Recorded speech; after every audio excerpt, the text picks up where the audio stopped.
let me begin by making just a thumbnail definition of the geopolitical context in which we all find ourselves, including America.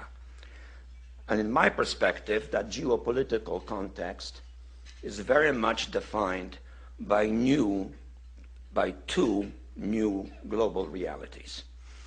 The first is that global political leadership, by which I mean the role of certain leading powers in the world, has now become much more diversified, unlike what it was until relatively recently. Relatively recently still, the world was dominated by the Atlantic world, as it had been for many centuries. It no longer is.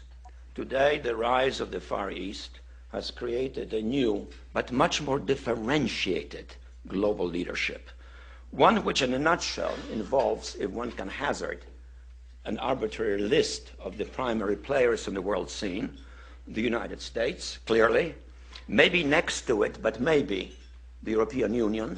I say maybe because it is not yet a political entity.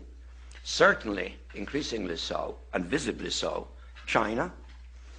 Russia, mainly in one respect only, because it is a nuclear power co-equal to the United States, but otherwise very deficient in all of the major indices of what constitutes global power. Behind Russia, perhaps individually, but to a much lesser extent, Germany, France, Great Britain, Japan, certainly, although it does not have a politically assertive posture. India is rising.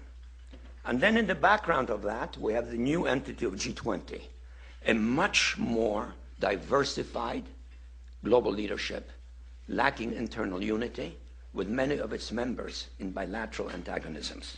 That makes the context much more complicated. The other major change in international affairs is that for the first time in all of human history, mankind is politically awakened. That's a total new reality. Total new reality. It has not been so for most of human history until the last 100 years. And in the course of the last 100 years, the whole world has become politically awakened.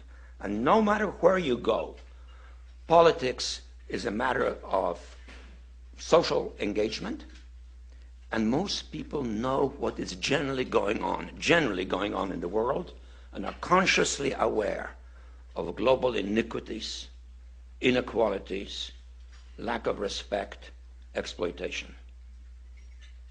Mankind is now politically awakened and stirring.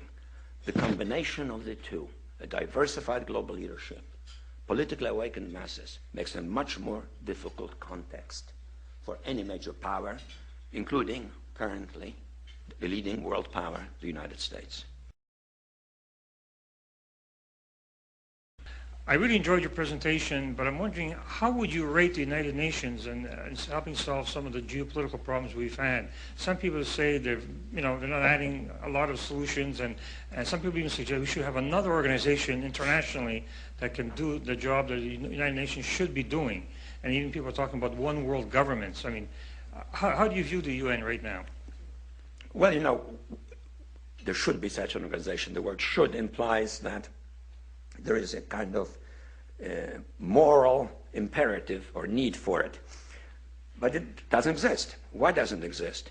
Because we don't have a situation in which there is a concentrated source of power that has universal reach.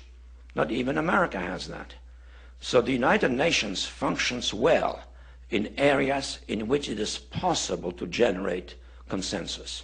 And that deals usually with elements pertaining to human suffering, or to well-being, or to health. For example, the Food Organization, the Health Organization, the relief agencies, or arbitration of conflicts of secondary importance, in which the international community can kind of endorse what the UN is doing. But the UN is not a world government. The UN, when it comes to politics, is based on a fiction, namely 190 states which are members, each of which is co-equal with the others, except for the 5 that have the veto right in the Security Council. So it is an organization which reflects the ongoing diversity of the world.